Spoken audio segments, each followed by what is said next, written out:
the first time my family called my breathing emergency. Just an act. I honestly believed they would realize how wrong they had been within a few minutes. I thought someone would kneel beside me, see the panic in my eyes, and finally understand that I wasn't trying to ruin anyone's celebration. Instead, I watched the people who were supposed to love me the most roll their eyes while I struggled to pull air into my lungs. Looking back now, that wasn't the day my family stopped believing me. That had happened years earlier. It was simply the first day everyone else saw it happen too. My name is Audrey Mercer. I'm 27 years old, and for most of my life I believed love was something you earned by being useful. I wasn't the daughter my parents bragged about at dinner parties. That was my older brother, Ivan. He was 4 years older than me, outgoing, confident, and somehow every achievement in his life became proof that my parents had raised the perfect family. I wasn't jealous of him growing up. I actually admired him. The problem wasn't even success.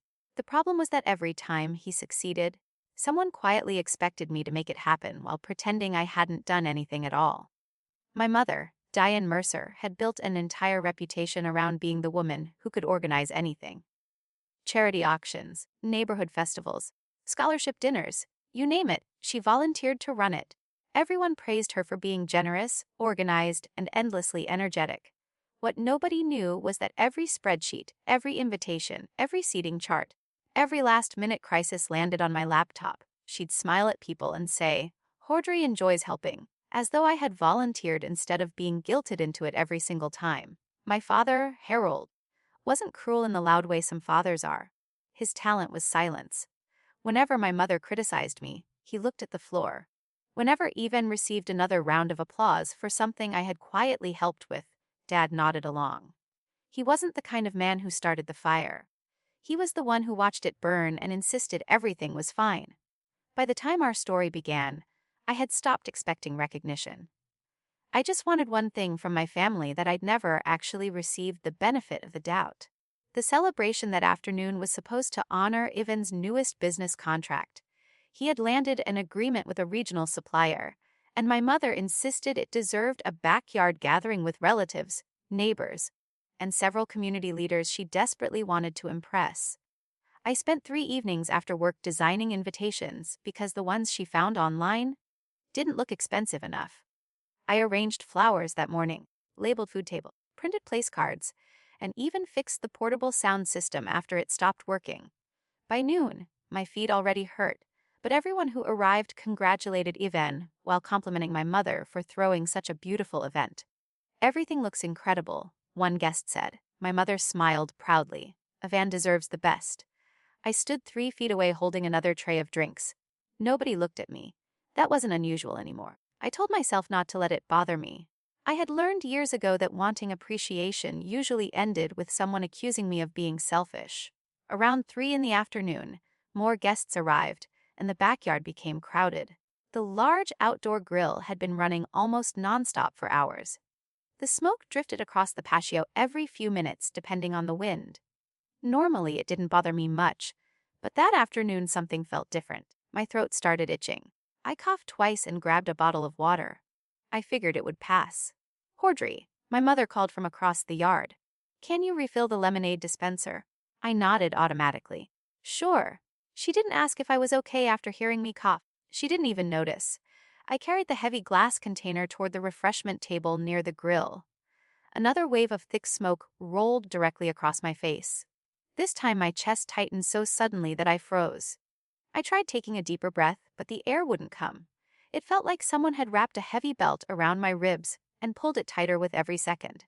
I set the container down before I dropped it. "Mom," I managed to say, barely above a whisper. She looked over while laughing with 2 neighbors. "What? Can't?" My words stopped halfway through the sentence because breathing suddenly required every bit of concentration I had. She frowned. Not with concern, but with annoyance. "Audrey, not today." I reached for the edge of the table to steady myself. "I can't breathe." Ivan turned around after hearing my voice. He sighed dramatically before I even finished speaking. "Seriously," he said. "Can you not do this right now?" I stared at him, confused. "You're overwhelmed because people are paying attention to somebody else," he interrupted. "We've seen this before. My mother's smile disappeared, replaced by the expression she always wore whenever she thought I might embarrass her. "Sweetheart," she said quietly, "you're making people uncomfortable." I wanted to explain that I wasn't panicking. I wasn't upset. I genuinely couldn't get enough air into my lungs, but each breath became shorter than the last. My hands started tingling. My vision blurred around the edges. I looked toward my father, hoping he'd see something everyone else missed. Instead, he shook his head slightly. "Take a minute," he said. "You always work yourself up." Those words hurt more than I expected, always, as if this wasn't happening in front of him, as if everything I was experiencing could be dismissed because it didn't fit the version of me they had created years earlier. I tried walking away from the grill, thinking fresh air might help, but my knees felt weak. Someone laughed nearby. Another guest asked where the dessert plates were. Life continued around me while mine seemed to stop. I reached the patio steps, but my legs gave out. I stumbled sideways, knocking over a folding chair before catching myself against a planter. The loud crash finally made people turn. "Audrey," my mother hissed, "please stop this." I remember looking directly at her, desperately hoping she would finally hear what I was trying to say. "Please," I whispered. "I can't." Before I could finish, another coughing fit stole the rest of my breath. Most people just stared. A few exchanged uncomfortable glances. I could almost see them wondering whether they should intervene or trust my family's reaction. Then a woman I barely recognized stepped away from a conversation near the driveway and hurried toward me. She was probably in her 60s, with silver hair pulled into a neat ponytail and calm eyes that scanned me in seconds. Later I'd learn her name was Grace Holloway, a retired rescue captain and an old friend of one of my great aunts. At that moment, she wasn't interested in introductions. She crouched beside me, looked at my face, listened to my breathing for only a few seconds, then turned sharply toward the crowd. "Has anyone called an ambulance?" she demanded. My mother answered before anyone else could. "It's just anxiety." Grace didn't even look at her. She kept her eyes on me. "How long has she been struggling to breathe?" Silence. My father shrugged slightly. "A minute or two." Grace's expression changed instantly. She stood and raised her voice loud enough for the entire backyard to hear. "Someone call 911. Right now." The conversation stopped. Every guest froze. For the first time all afternoon, nobody was looking at Evan. Every pair of eyes turned toward my family instead, and that's when I saw it. The confidence on my mother's face disappeared. My father's shoulders stiffened. Ivan's smile vanished. They hadn't turned pale because of me. They turned pale because they suddenly realized everyone else had just witnessed exactly how they'd treated me. The distant sound of sirens began growing louder, and I knew nothing in my family would ever be the same again. I don't remember much about the ambulance ride except the oxygen mask and the overwhelming relief that someone finally believed me. The paramedic never once suggested I was overreacting. He asked simple questions in a calm voice while checking my pulse and oxygen level, and every answer reminded me how strange my own family had become. "Have you ever had something like this happen before?" he asked. I nodded carefully. "Not this bad. Any history of asthma?" "No." He looked thoughtful but didn't speculate. "We'll let the hospital figure out exactly what's going on. Just focus on breathing." It was the first time that afternoon someone had told me to focus on getting better instead of protecting someone else's feelings. That realization stayed with me long after the ambulance doors closed behind us. By the time we reached the emergency department, my breathing had improved slightly with oxygen, but my chest still felt painfully tight. Nurses moved quickly, attaching monitors, drawing blood, and asking detailed questions about everything from allergies to recent illnesses. Nobody rolled their eyes. Nobody implied I was seeking attention. Every person who walked into that room treated my symptoms as real until proven otherwise. I hadn't realized how starved I was for that kind of respect until I finally received it. A physician introduced herself as Deirdre Lauren Chen and carefully explained each test before ordering it. She listened to my lungs several times and asked about the smoke exposure at the party. "We're going to monitor you for a while," she said. "Your airway is irritated, and your breathing pattern suggests your body went through a significant amount of stress. We need to make sure there isn't something else contributing." I swallowed hard. "So?" I wasn't imagining it. She looked genuinely surprised by the question. "No, Audrey. Whatever triggered this, Your symptoms were absolutely real. Those words hit harder than I expected. I stared at the ceiling for several seconds because if I looked at her, I was afraid I'd cry. I wasn't emotional because I had been told I was seriously ill. I was emotional because a complete stranger had believed me without hesitation.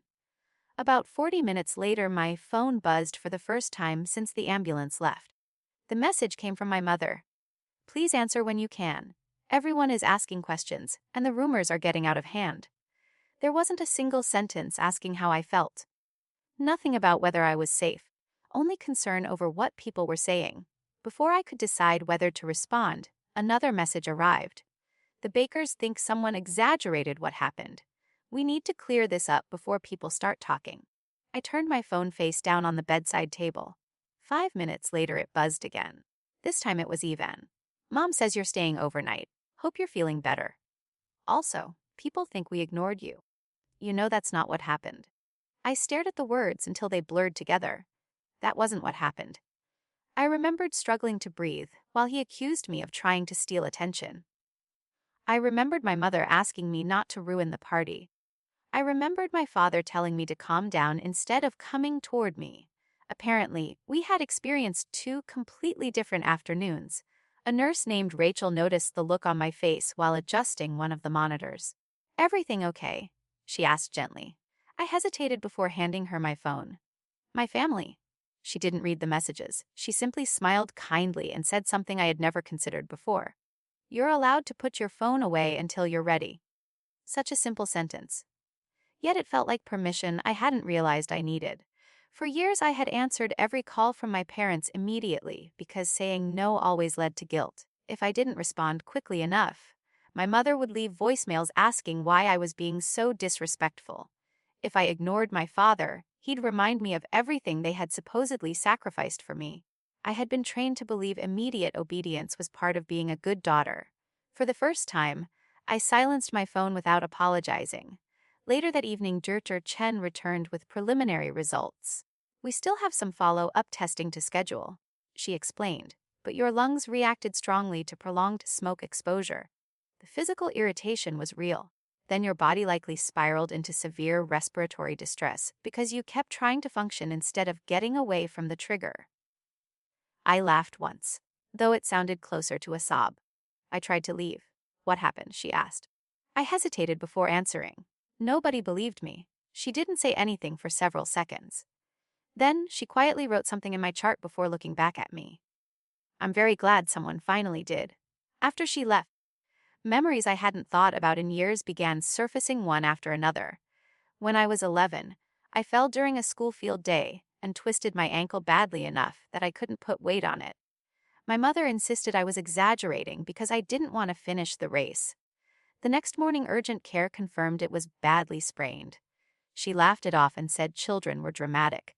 When I was 16, I caught the flu right before Ivan's graduation celebration.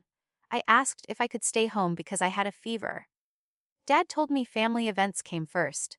I spent the evening smiling through chills because I didn't want to disappoint anyone. When I was 22 and working my first full-time job, I canceled a weekend hiking trip with friends because my mother volunteered me to organize another charity banquet. She promised she'd help. She never did. Everyone thanked her afterward while I packed folding chairs alone until midnight. Every memory followed the same pattern. My needs were inconvenient. My work was invisible. My feelings were negotiable. Around 7 that evening, my parents finally arrived. My mother entered carrying a bouquet of flowers that looked expensive enough to photograph. My father followed with a paper bag from my favorite sandwich shop, though by then I wasn't allowed to eat solid food until another test finished. Even walked in behind them, hands buried in his pockets, avoiding eye contact. "There she is," my mother said brightly, as if she were visiting someone recovering from a minor cold. "You scared everyone." I looked at her for a long moment. "Did I?" Her smile tightened. "Well, of course you did. You told me not to make people uncomfortable." She looked briefly toward my father before forcing another smile. "That isn't what I meant." Dad cleared his throat. "The important thing is that you're okay. The doctors haven't actually said that yet." Silence settled over the room for a few seconds before my mother reached into her purse and unfolded a printed sheet of paper. My stomach sank immediately. We thought about the easiest way to fix all this, she said. Fix what? The misunderstanding? She handed me the paper. It was already written in my name. It claimed I had experienced an anxiety episode brought on by stress, thanked everyone for their concern, and emphasized that my family had responded immediately and appropriately. It even included a sentence asking neighbors not to judge people based on incomplete information. I read it twice before looking back at her. This isn't true. My father's jaw tightened. It's close enough? No? I said quietly. It's not. Ivan finally spoke. Audrey, people are saying terrible things about Mom. Just post it so everyone moves on. I looked at him. Did you ever ask if I was okay? He blinked. What? Since I got here. Nobody answered. The silence told me everything I needed to know. My mother sighed dramatically. Sweetheart, this isn't about blame. Then why is the first thing you brought me a statement instead of a question? Her expression hardened for just a second before softening again. Because families solve problems together. I folded the paper in half and placed it back on the bedside table. I'm not lying. My mother stared at me in disbelief. My father crossed his arms, even looked toward the floor. And for the first time in my life, I realized that disappointing them didn't hurt nearly as much as disappointing myself had all those years. My mother slowly picked the paper back up. But before she could say another word, someone knocked gently on the hospital room door.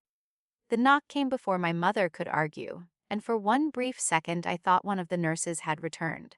Instead, the door opened just enough for Grace Holloway to peek inside. She smiled politely when she saw my family standing around my bed.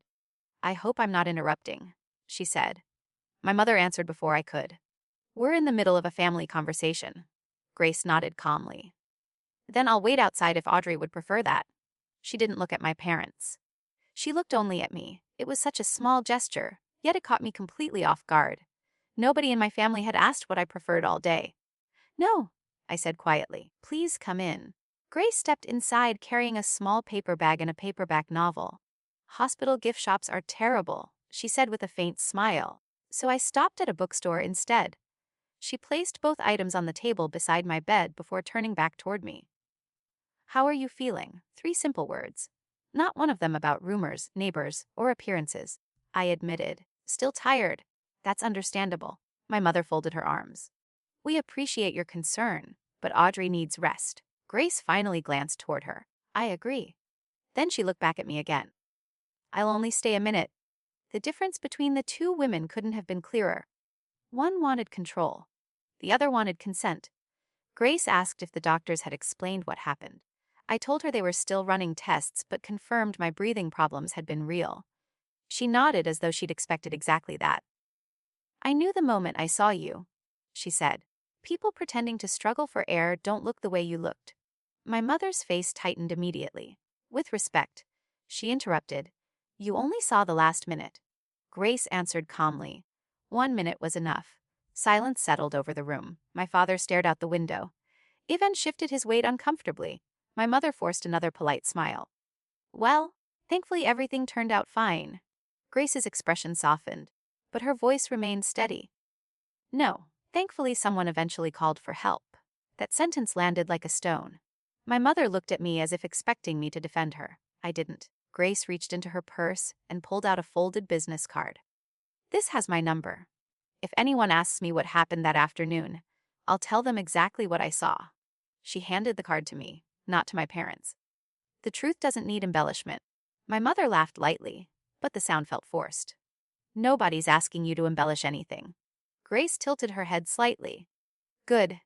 She smiled at me one last time before leaving the room. The moment the door closed behind her, my mother's pleasant expression disappeared. She doesn't know our family, she snapped. She knows what she witnessed, I answered. Those aren't the same thing. Exactly, my mother said quickly. She walked into the middle of a stressful situation and misunderstood it. I looked directly at her. Did you? She frowned. What?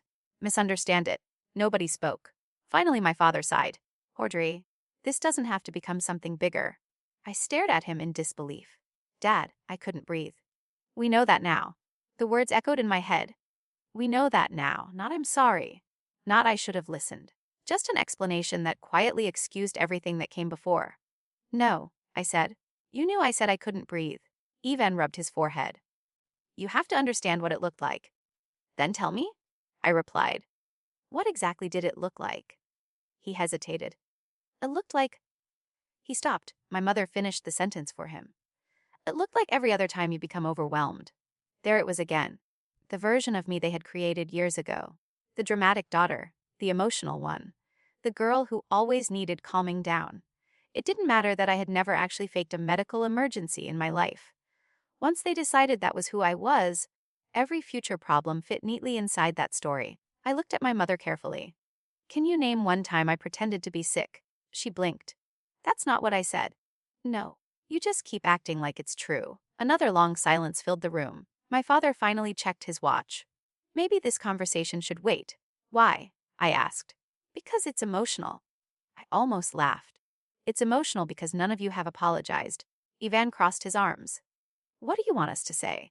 I stared at him in disbelief. Seriously. He shrugged. You ended up getting help. Something inside me cracked. Not loudly, not dramatically. Just enough for me to finally see my family clearly. They honestly believed the ending erased the beginning. Because someone else eventually helped me. They didn't have to take responsibility for refusing to do it themselves. I wasn't asking for perfection. I was asking them to admit that leaving me alone, while I struggled to breathe, had been wrong. They couldn't do it. My mother reached for my hand. I pulled it away before she could touch me. The surprise on her face almost made me feel guilty. Almost. Audrey, she began softly. You've always been so compassionate. There it was, the guilt, the reminder of who I was supposed to be. The daughter who forgave first. First? Fixed everything first. Don't punish us over one misunderstanding. This wasn't one misunderstanding, I said quietly. This was 27 years of never believing me. Nobody answered because they couldn't. They all remembered different versions of my childhood than I did. They remembered a dramatic little girl. I remembered a little girl who stopped talking about pain because nobody listened anyway. The room felt unbearably small. A nurse entered just then to check my medication. She paused when she noticed the tension. Everything all right? She asked. My mother smiled immediately. We're just having a family discussion. The nurse looked at me instead. Would you like everyone to step outside while I finish your assessment? Every instinct I had developed over 27 years screamed at me to say no, to reassure everyone, to avoid making things awkward. But another voice, small and growing stronger, whispered something different. You don't have to keep making yourself uncomfortable so everyone else can stay comfortable. I took a slow breath before answering. Harshly. My family looked at me expectantly. Yes. My mother's smile disappeared. Excuse me. I looked directly at the nurse. I'd like some privacy. Audrey, my father said quietly, don't do this. I met his eyes for the first time that day without looking away. I'm done pretending everything's okay. The nurse stepped politely toward the door. I'll give you folks a minute to say goodbye. My mother stared at me as though I had betrayed her. Ivan shook his head in frustration. My father looked older than he had that morning. None of them moved. Finally, I spoke again. Please leave. It wasn't loud. It wasn't angry. But it was the first boundary I had ever placed between myself and my family. And judging by the expressions on their faces, it hurt them far more than all the excuses they had spent the day making ever hurt me. As they slowly walked toward the door, my mother turned back one last time. You're making a mistake you'll regret. I didn't answer. Because for the first time in my life, I wasn't worried about disappointing my family. I was wondering what my life might look like if I finally stopped trying to earn love from people who only valued me when I stayed silent. Going home should have felt comforting, but the apartment felt strangely unfamiliar after one night in the hospital. Maybe it was because the silence there belonged to me instead of my family. No one called my name from another room. No one reminded me that I had forgotten some errand that somehow became my responsibility. No one expected me to smile through exhaustion because guests were coming over. The doctor had discharged me with instructions to avoid smoke, rest for several days, and schedule follow-up testing with a pulmonologist. She also added something I hadn't expected. Reduce unnecessary stress if possible. I almost laughed when she said it. If avoiding unnecessary stress were that easy, my entire childhood would have looked different. The first thing I did after unlocking my apartment was place my phone on the kitchen counter and ignore it. 3 missed notifications waited for me. My mother had called 7 times. Even had texted 4. My father left one voicemail that simply said, "Call us when you're ready." I wasn't ready. Instead, I opened every window, made a cup of tea, and sat on my couch listening to the quiet. For the first time in years, I realized I had no idea what I actually liked doing when nobody needed something from me. My laptop sat untouched on the dining table. Normally, by that point in the week, I would already be working on another fundraising brochure for my mother or editing promotional material for Evan's business. There was always something. There had always been something. Around lunchtime, my phone rang again. This time it wasn't family. The caller had showed Daniel Ortiz, my supervisor at the museum. I answered immediately. "Hey, Daniel." "Audrey," he said warmly. "I've been worried about you. Melissa from education heard through one of the volunteers that you ended up in the hospital." I smiled faintly. News traveled quickly. "I'm okay. Just tired? Take all the time you need. Your health comes first." 4 simple words. Your health comes first. They sounded so ordinary, yet hearing them from my boss instead of my parents made something twist painfully inside me. Daniel continued. "And before you ask, don't even think about checking work emails. We've got everything covered." I laughed softly. "Thank you. Seriously, Audrey, you spend enough time taking care of everyone else." After we hung up, I sat there staring at my phone. My own supervisor expected less from me than my family did. That shouldn't have been remarkable, but somehow it was. 2 hours later, another call came through. This one surprised me. Melissa Carter, my younger cousin and one of the few relatives who usually stayed out of family drama. I answered. "How are you feeling?" she asked carefully. "Better?" She hesitated. "Can I come by?" Something in her voice sounded nervous. "Sure." She arrived about 30 minutes later carrying soup from a cafe near my apartment. We exchanged an awkward hug before sitting at the small dining table. For a few minutes we talked about ordinary things. Work, the weather, the ridiculous traffic around downtown. Eventually she placed her spoon down and looked at me seriously. "There's something I need to tell you." My stomach tightened. "What is it?" "I didn't realize it until I got home." She reached into her purse and pulled out her phone. "I think I accidentally recorded part of what happened." I frowned. "Recorded?"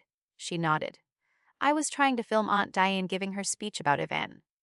I lowered my phone when people started reacting, but I forgot to stop recording." She unlocked the screen and handed it to me. "I didn't even know this was on here until last night." My hands suddenly felt cold. I pressed play. At first the video showed little more than blurry patio furniture and people's shoes. Conversations overlapped in the background. Then my own voice came through, weak but unmistakable. "I can't breathe." The camera wasn't pointed at me, but the audio was painfully clear. My mother's voice answered almost immediately. "Not now, Audrey." A few seconds later, Evan laughed lightly. "She's doing this again." Then came the sound of something falling. The picture jerked upward just enough to catch me stumbling against the planter. The recording still wasn't perfect, but it showed enough. My voice again. Shorter this time. Struggling. "Please." Then Grace's voice rang across the backyard with complete clarity. "Someone call an ambulance. Right now." The camera swung toward the crowd for just a second. It captured my parents standing still, even looking confused, nobody moving. Then the recording ended. I stared at the screen without saying a word. Melissa looked miserable. "I'm so sorry." "For what?" "I should have done something sooner." I shook my head immediately. "You didn't know." "Neither did I," she whispered. "Not really." I looked at her. "What do you mean?" She sighed. "We've all heard Aunt Diane say you're dramatic for years. I guess I just accepted it." Her honesty hurt, but it also felt strangely refreshing. Unlike my parents, she wasn't trying to rewrite anything. She was admitting she had been wrong. When I watched the video again, she continued quietly. I realized something. "What?" "You weren't panicking first. You were struggling to breathe first." She swallowed hard. "The panic came afterward." That distinction mattered more than I could explain. My family had already started telling people that I had worked myself into an emotional episode. But the video showed something entirely different. It showed me asking for help before fear ever took over. It showed my breathing failing while everyone dismissed it as attention-seeking. Melissa reached across the table and gently took her phone back. "I haven't shown this to anyone. Thank you." "But..." She hesitated again. "Aunt Diane has been calling relatives." My stomach sank. What is she saying? Melissa looked uncomfortable. That you embarrassed everyone because you couldn't handle even having one special day. I closed my eyes. Somehow, even after the hospital, even after doctors confirmed my condition had been real, my mother still couldn't stop protecting the family story. Melissa continued carefully. She's telling people you scared everyone because you refused to calm down. I let out a slow breath.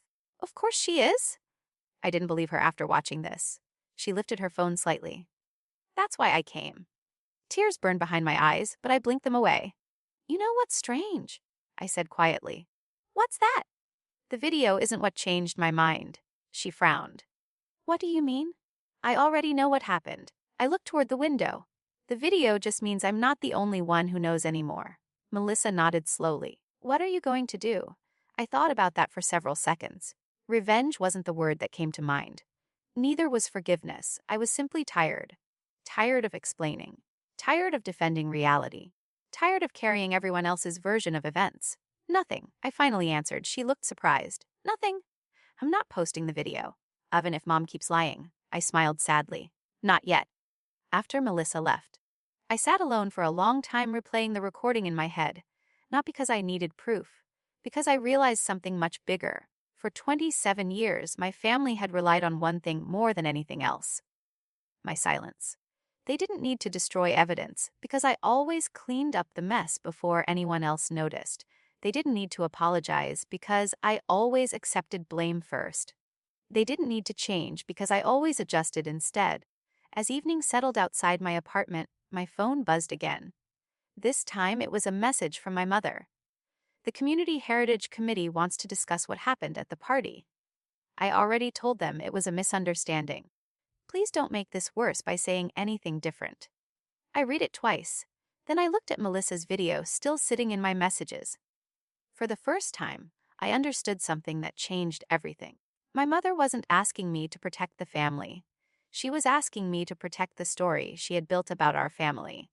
And for the first time in my life, I wasn't sure I wanted to anymore. The next morning I woke up before my alarm, even though I had nowhere to be. For years my mornings had followed the same pattern. Check work email. Answer my mother's overnight texts. Respond to Evan's requests. Rearrange my own schedule around everyone else's priorities. That morning, I reached for my phone out of habit, then stopped halfway. I wasn't responsible for anyone else's emergency anymore. At least, not until I decided I wanted to be. My breathing still felt a little tight when I walked across the apartment, but every day it improved. The pulmonologist had confirmed that my lungs were healing well. He believed the prolonged smoke exposure had triggered the episode, but he also explained that sustained emotional stress could intensify breathing problems significantly. Your body has been carrying a heavy load for a long time. He told me. Recovery isn't only physical. I thought about those words the entire drive home. Recovery wasn't only physical. Maybe that's why my chest felt lighter every time I ignored another message from my family. Around noon I finally opened my inbox. There were 6 unread emails from my mother, 3 from Ivan, and 1 from my father. My father's email was the shortest. Your mother is worried. Please call her. He still couldn't ask how I was. Everything had to be filtered through someone else's emotions. Ivan's messages were more practical. Can you send me the layout file from last month's presentation? The printer says they need the original design. Mom doesn't know where you saved everything. I stared at the screen for several seconds before laughing quietly. I had spent years creating systems so organized that everyone assumed the work happened by itself. Now they were discovering what happened when the invisible person disappeared. My mother's emails were exactly what I expected. The first insisted I owed everyone an explanation. The second reminded me how much the family had sacrificed for me over the years. The third informed me that several committee members had reached out with questions after hearing conflicting stories about the party. The fourth asked me to attend an informal meeting at the Community Heritage Committee the following week so we could present a united front. The fifth simply read, "Please don't embarrass us." The sixth said something that made me close my laptop immediately. Families survive because someone chooses peace over pride. I sat back in my chair and stared across the room. For years I had believed that someone was me. Every holiday I swallowed criticism because peace mattered. Every family project I completed without credit because peace mattered. Every unfair accusation I quietly accepted because peace mattered. The strange thing was that peace had never actually existed. There had only been my silence. My phone rang before I could think any further. Daniel again. "How's our favorite collections coordinator?" he asked cheerfully. "Feeling human?" "Almost." "Good. Listen, there's absolutely no rush, but I wanted to tell you something before someone else did." My stomach tightened. "What happened?" "Nothing bad. Actually, the museum board approved your proposal for the Civil War letters exhibit." I blinked. "They did? They loved it?" I smiled despite everything. I'd spent nearly 6 months researching that exhibit, often late at night after finishing work for my family. "That's amazing." "Hoot is. Which is why I want you focused on this when you come back." He hesitated briefly. "Audrey, can I ask you something personal?" "Sure. How many hours a week do you spend helping your family?" I laughed awkwardly. "I don't know." "Trey?" I started adding everything together in my head. Designing flyers, maintaining mailing lists, managing registrations, editing newsletters, updating calendars, organizing records, helping Evan with promotional materials, answering endless calls. "Maybe?" I paused. "Every week. Sometimes more." Daniel let out a slow whistle. "Do they pay you?" "No." Another silence. "Then what would happen if you stopped?" The question lingered after we hung up. What would happen? The honest answer surprised me. Nothing terrible would happen to me. Plenty would happen to them. That afternoon, I opened a folder on my desktop labeled Family Projects. Inside were dozens of subfolders I'd built over the years: event budgets, vendor contracts, design templates, password lists, volunteer schedules, digital archives, things nobody else even knew existed because I had always quietly managed them. I clicked through them one by one. Looking at the files felt strangely emotional. Every folder represented another weekend I had canceled plans, another vacation interrupted by last-minute requests, another evening where my own life waited while I fixed someone else's. Around 4 o'clock, I began organizing everything into separate packages. One folder for my mother's committee work, another for Evan's promotional materials, a third containing passwords, account information, and written instructions. If they wanted independence from me, they were about to get exactly that. I wasn't deleting anything. I wasn't locking anyone out. I wasn't sabotaging years of work. I was simply making sure every responsibility belonged to the people who actually benefited from it. By evening, the handover documents were finished. I opened a blank email addressed to my mother. "Mom," I wrote. "Attached are all files related to the Community Heritage Committee. They include passwords, vendor contacts, volunteer information, and event templates. Effective immediately, I will no longer be coordinating committee work or handling event administration. I need to focus on my health and my own career. Everything you need is included." I reread the message twice. It wasn't angry. It wasn't emotional. It was simply true. Then I wrote another email to Evan. "I've attached every design file, editable template, and branding document I've created for your business over the past 4 years. Future design work will need to be handled internally or through a professional designer. I wish you success with your company." Finally, I wrote one more email addressed to both of my parents. "I won't be attending the committee meeting next week. If anyone asks me directly what happened at the party, I will answer honestly. Beyond that, I won't be discussing it publicly." My finger hovered over the send button for several seconds. 27 years of conditioning told me this was selfish, that I was abandoning my family, that a good daughter would answer the phone instead. Another part of me, the part that had begun growing inside that hospital room, asked a different question. If your family truly loved you, would they expect you to sacrifice your health just to protect their reputation? I clicked send. The response came faster than I expected. Less than 3 minutes later, my phone rang. "Mom." I let it ring until voicemail picked up. Then Dad called. I didn't answer. Then Evan. Then Mom again. Finally, a text message appeared. "How dare you do this over one little misunderstanding?" I looked at the words without feeling the guilt I normally would have. Because this wasn't about one misunderstanding. It was about every invisible expectation that had quietly shaped my entire life. 30 minutes later, another text arrived from my mother. "If you don't come to the meeting, people will assume we're lying." I read it twice before placing the phone face down on the table. For the first time, I realized something almost frightening. My family wasn't afraid of losing me. They were afraid of losing control of the story without me there to protect it. And next Tuesday, for the first time ever, they were going to have to tell that story without my help. Tuesday arrived with gray skies and a steady drizzle that seemed determined to make everything feel heavier than it already did. I parked across the street from the community center nearly 20 minutes early, not because I wanted extra time, but because I wasn't sure I could walk through those doors without changing my mind. The Community Heritage Committee wasn't some powerful organization. It was a volunteer group that organized local history festivals, fundraising dinners, educational programs, and neighborhood events. My mother had been one of its most visible members for almost 8 years. To most people, Audrey Mercer was the woman who always showed up first and left last, the reliable one, the generous one, the person everyone trusted. I knew a different version. I knew the woman who accepted standing ovations while someone else spent nights designing programs, balancing budgets, answering vendor emails, and fixing every crisis before anyone noticed. I had never minded working hard. What hurt was pretending I hadn't done any of it. My phone buzzed just as I reached the front entrance. Ivan, please don't make today worse than it has to be. I read the message twice before slipping the phone back into my pocket without answering. A year earlier, I would have apologized simply for making him uncomfortable. That version of me was slowly disappearing. Inside the building, I recognized several committee members almost immediately. Linda Watkins, the treasurer. George Palmer, who coordinated historical tours. Mrs. Franklin, who always brought homemade cookies to volunteer meetings. They greeted me warmly, but I noticed something different in their expressions. Curiosity.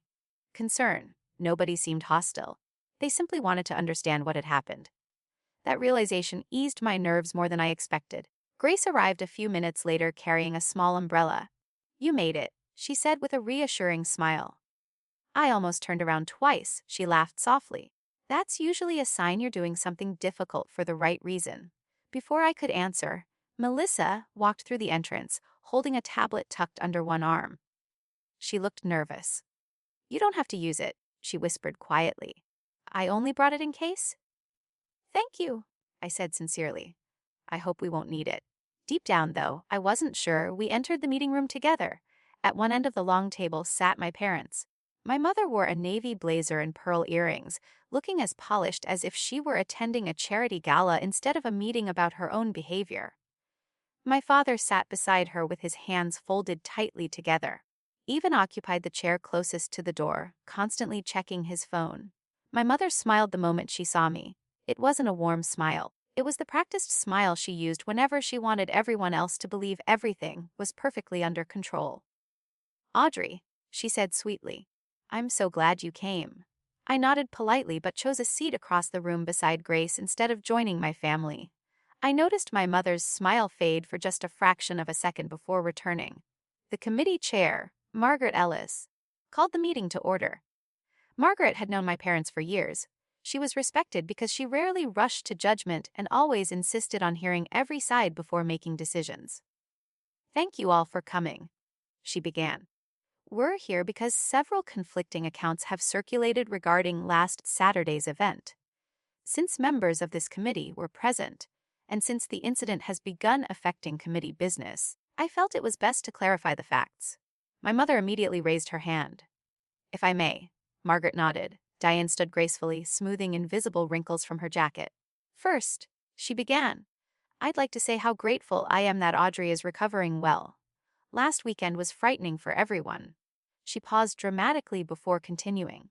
"Unfortunately, some people misunderstood a stressful family situation. Audrey experienced an anxiety-related episode during our celebration. Naturally, emotions were running high. Looking back, there are things all of us wish had happened differently." I listened quietly. Every sentence sounded carefully rehearsed. Notice what she hadn't said. She never mentioned that I repeatedly said I couldn't breathe. She never mentioned refusing to call for help. She never mentioned Grace. She wasn't technically lying yet. She was simply removing every uncomfortable fact until only a polished version remained. "Our family has always handled private matters privately," she continued. "Sadly, rumors have exaggerated what occurred, creating an unfair picture of people who love each other very much." Several committee members exchanged uncertain glances. Margaret looked toward me. Audrey, would you like to respond? Before I could answer, my mother smiled again. I'm sure Audrey agrees this has all gotten out of proportion. That sentence changed something inside me. She wasn't asking me to speak. She was speaking for me before I even opened my mouth. Just like always. I stood slowly. My hands trembled slightly, but my voice remained calm. I don't agree. The room became completely silent. I looked around the table before continuing. I'm not here because I want to embarrass anyone. I'm here because people deserve the truth. My mother folded her hands tightly together. Audrey! I gently raised one hand. Please let me finish. She looked stunned. I'd never interrupted her before. I didn't have an anxiety attack that caused breathing problems, I said carefully. I developed serious breathing problems first. The fear came afterward because nobody believed me. Even sighed loudly. That's your interpretation. I turned toward him. No, that's the order in which it happened. My mother leaned forward. Sweetheart, memory becomes unreliable during emotional situations. Before I could respond, Grace quietly spoke for the first time. Not always. Every head turned toward her. I arrived before the ambulance, she continued. Miss Mercer repeatedly stated she couldn't breathe before anyone mentioned anxiety. My mother smiled politely. And I appreciate your concern, but you only witnessed a small portion of the afternoon. Grace nodded. That's true. Then she looked directly at Margaret. But what I witnessed was enough to recognize a medical emergency. My father finally spoke. No one intentionally ignored Audrey. It was the closest thing to an admission anyone in my family had made. I almost wished he had stopped there. Instead, he continued, we simply misunderstood what was happening. I looked at him sadly. Dad, I told you I couldn't breathe. He looked away without answering. Margaret remained silent for several moments before asking gently, is there anything that could help us understand exactly what happened? I hadn't planned to say anything more. I truly hadn't. I wanted the meeting to end with simple honesty. But before I could respond, my mother reached into her purse and produced several printed pages. I actually have written statements, she announced. Neighbors who agree the situation has been exaggerated. My stomach dropped. She was still trying to win. Still trying to outvote reality. Melissa slowly looked toward me. I looked back at her. Neither of us said a word. She quietly placed her tablet on the table and rested one finger over the power button. The room suddenly felt much smaller. My mother had just made one final attempt to rewrite what happened. She had no idea that the truth was sitting less than 10 feet away, waiting for someone to press a single button. Melissa looked at me one last time before quietly unlocking the tablet. I could tell she was giving me a choice. If I shook my head, she would put it away, and nobody else would ever know it existed. That mattered to me because this had never been about humiliating my family. Even after everything that had happened, I still wasn't looking for revenge in the dramatic way people imagine it. I didn't want strangers on the internet judging my parents. I didn't want headlines or gossip.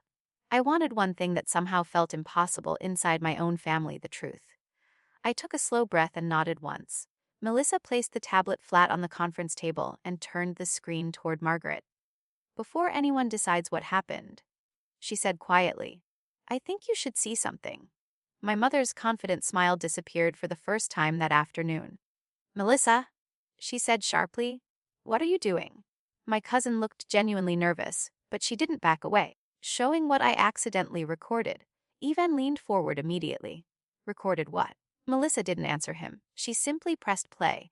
At first, the room filled with ordinary background noise, people talking, glasses clinking, music playing somewhere across the backyard. Then the audio captured my voice, weak, strained.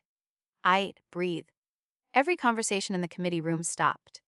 My mother slowly lowered the papers she had been holding. The recording continued. Her own voice followed mine only seconds later. Not now, Audrey. Someone across the table shifted uncomfortably. Then came Ivan's voice. She's doing this again. I closed my eyes for a second. Hearing it again still hurt. Not because I had forgotten. Because it sounded even colder than I remembered. A loud crash echoed through the speakers as the phone recording caught me stumbling into the planter. Then Grace's voice cut through everything. Someone call an ambulance. Right now. The video itself remained shaky, pointed mostly toward the ground, but it briefly swung upward, long enough for everyone in that room to see exactly what Melissa had described. I was bent over, barely able to stay on my feet. Grace was already moving toward me. My parents and brother stood several feet away. Nobody moved. Nobody rushed over. Nobody reached for a phone until after Grace shouted. The recording ended. Nobody spoke. The silence felt heavier than any argument could have been.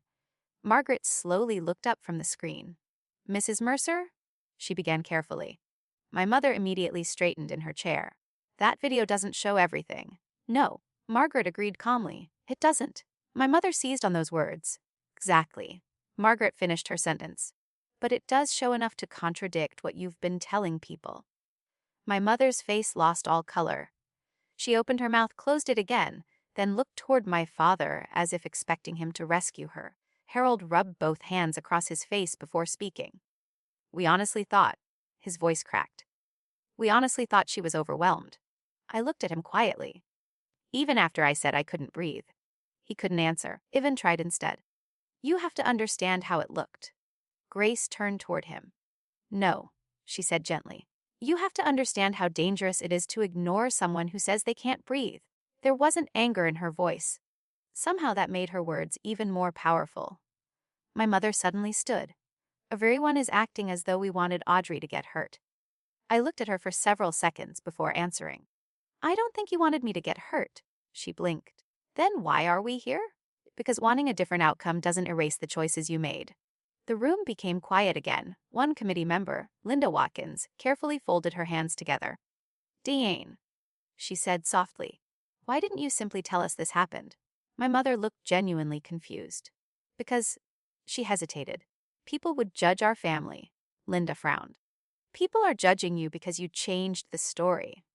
That sentence seemed to hit my mother harder than anything else all afternoon. She looked around the room searching for support, but nobody rushed to defend her, not because they hated her, because the facts were sitting on the table in front of all of us. Margaret looked toward me again. "Audrey, is there anything else you'd like to say?" I thought about everything I had rehearsed over the past few days. Every speech, every explanation, every memory I thought I might need to share. None of it seemed necessary anymore. "Just one thing," I answered. I stood slowly. "I didn't bring that video here to punish my family." My voice stayed calm despite the tears building in my eyes. "I brought it because I'm tired of questioning my own memory every time someone tells me my feelings weren't real." Nobody interrupted. For years, I continued. I believed maybe I really was too sensitive. Maybe I really did overact. Maybe every painful thing that happened somehow became my fault. I looked directly at my parents. When I couldn't breathe, I wasn't asking anyone to solve my life. I was asking my family to believe me.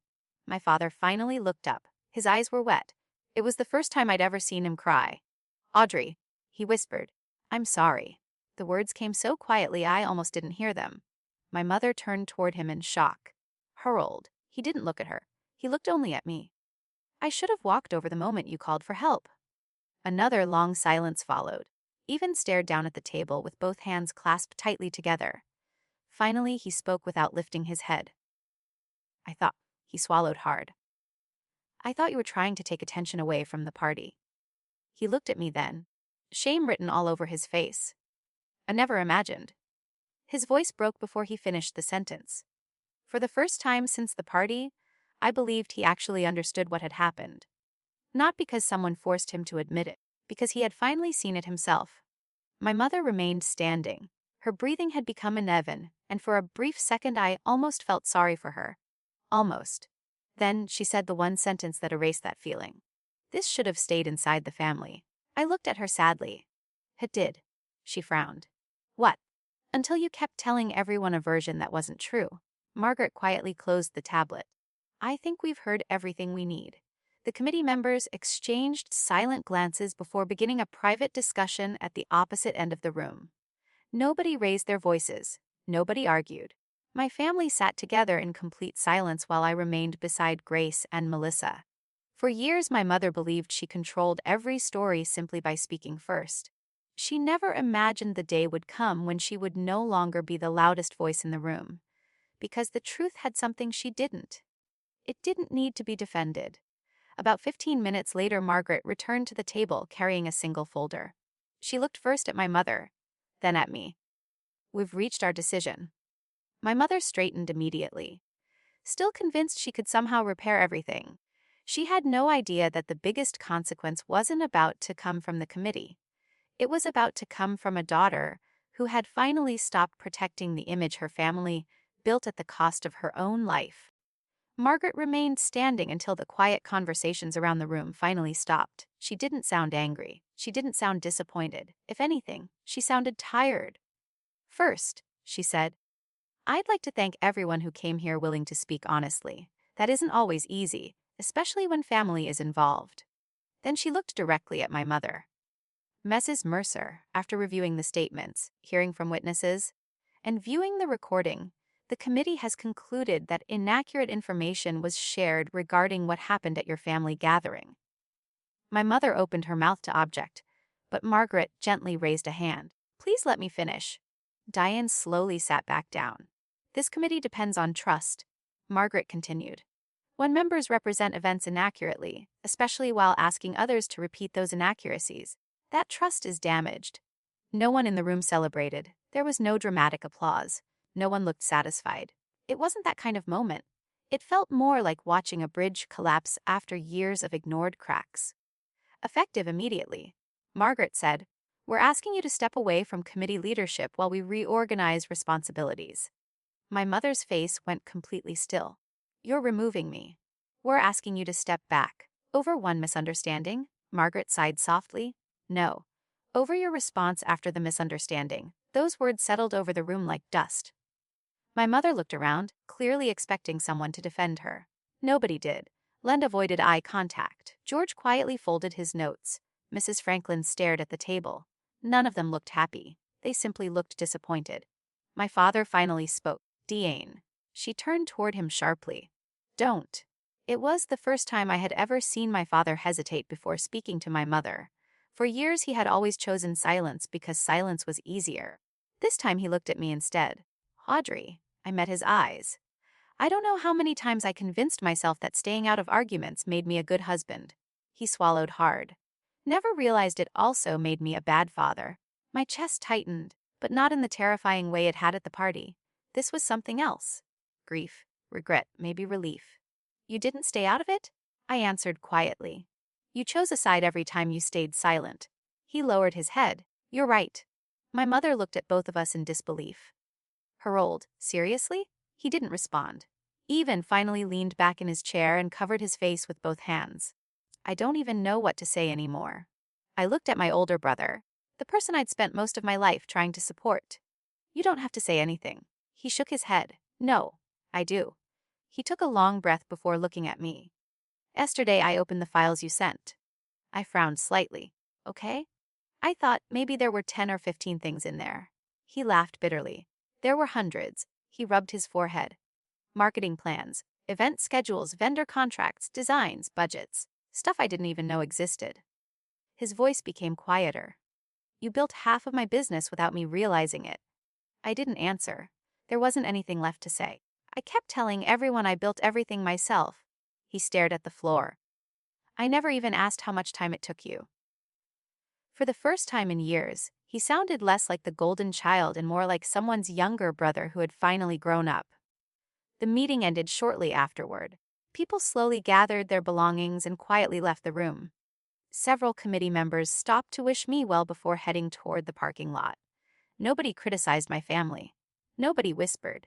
Nobody pointed fingers.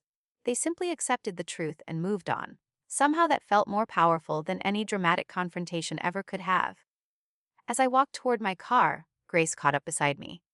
"How are you feeling?" she asked. I thought about the question carefully. "Lighter," she smiled. "Good." I thought I'd feel victorious. "Do you?" I looked back toward the building where my parents were still inside. "No, that's because this wasn't about winning." I nodded slowly. She was right. I hadn't won anything. I'd simply stopped losing myself. Over the following weeks, life changed in ways I never expected. The first surprise came from work. Without spending 15 or 20 hours every week solving family problems, I finally had time to focus on my own career. The Civil War Letters exhibit that Daniel had trusted me to lead became one of the museum's most successful seasonal programs. Attendance exceeded expectations, and several regional museums contacted us about borrowing parts of the exhibit. Daniel stopped by my office one afternoon holding 2 coffee cups. "Congratulations," he said. "You're officially impossible to replace." I laughed. "Please don't say that. I've had enough experience being indispensable." He smiled knowingly. Fair point. The second surprise came from my own apartment. It finally started feeling like home instead of a place where I slept between family obligations. I bought plants for the windows, rearranged the furniture, started cooking meals I actually enjoyed instead of rushing through dinner before driving across town to help my mother with another event. On Saturday mornings, I read books instead of answering emergency phone calls that somehow always involved printer problems, forgotten passwords, or missing decorations. My breathing improved steadily. The pulmonologist smiled during my follow-up appointment. "Your lungs look much better." Then he added something that made me laugh. "Your blood pressure has improved too. Maybe stress really does matter." He smiled. More than most people realize. Meanwhile, life became much more difficult for my family. Not because I had done anything to them, but because I had stopped doing everything for them. My mother quickly discovered that organizing community events required far more work than she remembered. She couldn't simply call me whenever registration lists became confusing or vendors canceled. People began noticing small mistakes that I had quietly prevented for years. My father struggled to manage paperwork he'd never bothered learning because I had always handled it. More than once he called asking where certain documents were stored. Every time I politely answered the same way. "Everything I had is already in the folders I sent." There were no hidden files, no secret passwords, no traps. Just the consequences of never learning the work someone else had always done for you. Even hired a professional graphic designer within a month.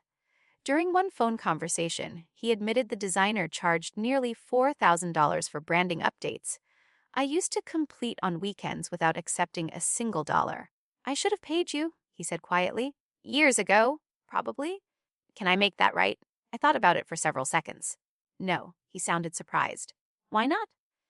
"Because this isn't about money anymore." He didn't argue. He simply whispered, "I understand." A week later, an envelope arrived in my mailbox with no return address. Inside was a handwritten letter from my father. It wasn't long. He apologized for every time he chose comfort over courage. He admitted that silence had been easier than confronting my mother, but easier for him had become harder for me. At the bottom of the page, he wrote one sentence that stayed with me for a long time. I thought peace meant avoiding conflict. "You taught me that real peace begins with telling the truth." I folded the letter carefully and placed it inside a drawer. I wasn't ready to forgive him completely, but for the first time, I believed he finally understood what he had lost. The only person who still refused to accept responsibility was my mother.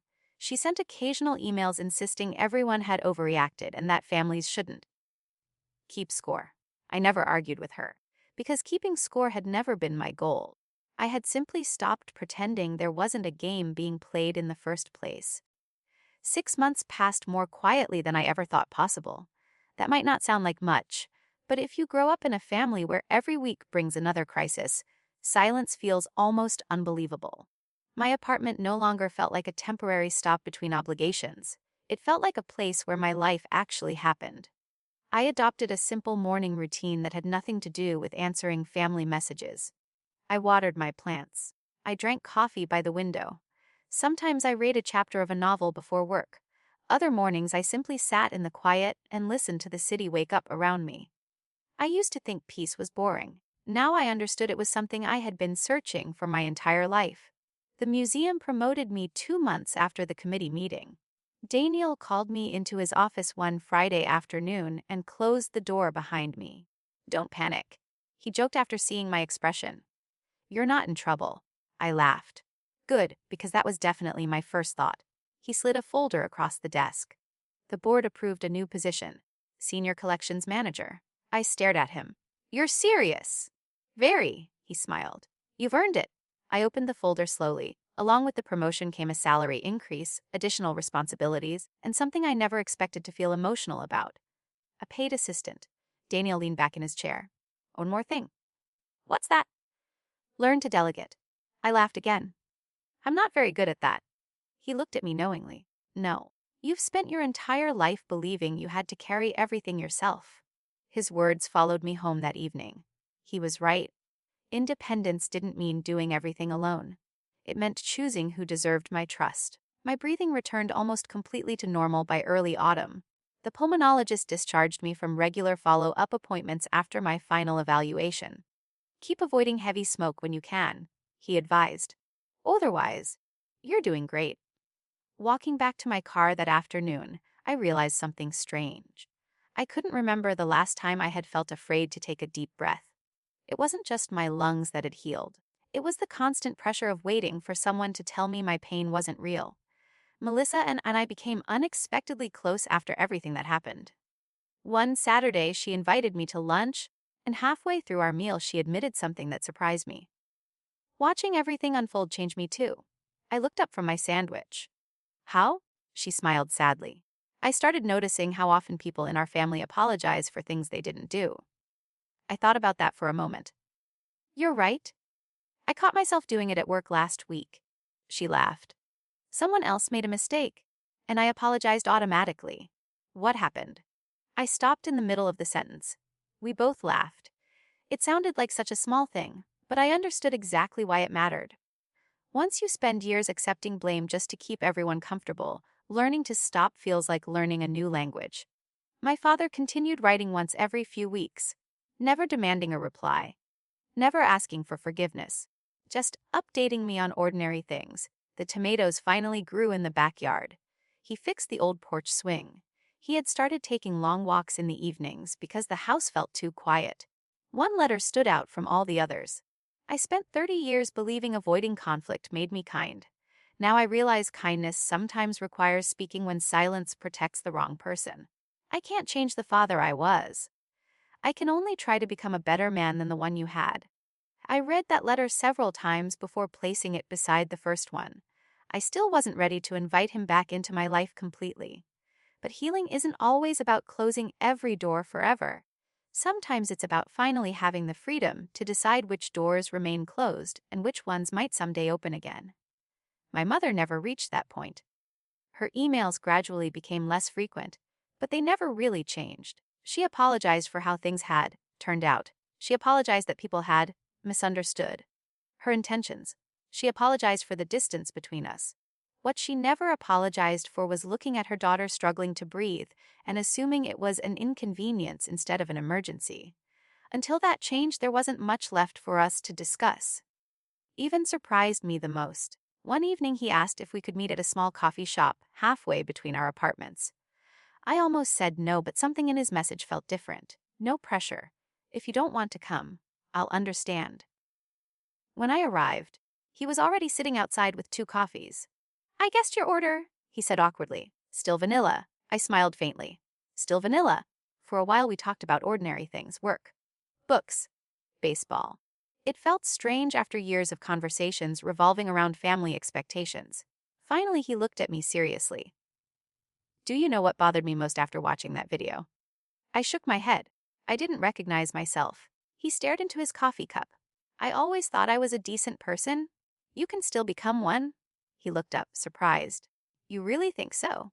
People aren't defined by the worst thing they've ever done. I paused. They're defined by what they do after they finally see it. He nodded slowly. I'm trying. I believed him. Not because he said the right words, but because he wasn't asking me to erase what happened. He wasn't asking me to make him feel better. He was accepting that rebuilding trust would take longer than losing it. When we left the coffee shop, he hugged me briefly before walking toward his car. It wasn't dramatic. It wasn't cinematic. It was simply the first honest moment we'd shared in years. Winter arrived quietly. One Friday evening, I invited a few friends from the museum over for dinner. Melissa came too. Halfway through the evening, someone accidentally burned a batch of garlic bread, filling the apartment with a little smoke. For just a second, my chest tightened. Not from my lungs, but from memory. Before I even stood up, Daniel walked over and opened the balcony door. Melissa grabbed a small fan from the kitchen. Another friend asked softly, "Are you okay?" No one laughed. No one rolled their eyes. No one told me I was overreacting. They simply believed me. It took less than 30 seconds. After everyone left that night, I stood alone on my balcony looking out across the city lights. I thought about the girl I had been 6 months earlier. The one who believed love meant endless sacrifice. The one who apologized for existing whenever her needs interrupted someone else's plans. I wanted to reach back through time and tell her something. You are not difficult to love. You were simply asking the wrong people to do it. My family spent years believing the worst thing I could ever do was embarrass them. They were wrong. The most powerful thing I ever did wasn't exposing them. It wasn't showing the video. It wasn't walking away from unpaid work. The most powerful thing I ever did was stop protecting a version of my family that had never protected me. Once I stopped carrying their image on my shoulders, I finally had room to build a life that belonged to me. And if there's one thing I hope anyone listening takes away from my story, it's this: setting a boundary isn't the same as abandoning your family. Sometimes it's the first time you've stopped abandoning yourself. So tell me honestly, if the people you loved kept asking you to protect their reputation while ignoring your pain, how long would you keep choosing their comfort over your own? People sometimes ask me whether I regret not fighting harder to keep my family together. The truth is, I fought for that family for 27 years. I fought quietly by saying yes when I wanted to say no. I fought by sacrificing weekends, opportunities, and peace of mind because I believed love was measured by how much of myself I could give away. What I finally learned is that a relationship held together by one person's silence isn't really whole at all. It's just fragile. Today, I still hope my mother eventually understands what she lost. I hope my father continues becoming the man he wishes he had been sooner. I hope Even keeps choosing accountability over comfort. But their healing is no longer my responsibility, mine is. Karma didn't arrive because I destroyed anyone's life. It arrived because I stopped carrying consequences that belonged to other people. Once I stepped aside, the truth did what the truth always does. It stood on its own. My breathing emergency lasted only a short time. The lesson it taught me changed the rest of my life. And strangely enough, the greatest revenge wasn't watching my family face the consequences of their choices. It was waking up every morning in a home where I never again had to convince anyone that my pain was real. If you've ever been told you're too sensitive when you were simply asking to be heard, I hope you remember this. The right people won't make you earn the right to be believed. They will believe you because they love you. And I'd love to know your answer. If you were in my place, would you have kept protecting your family's image? Or would you have finally chosen to protect yourself?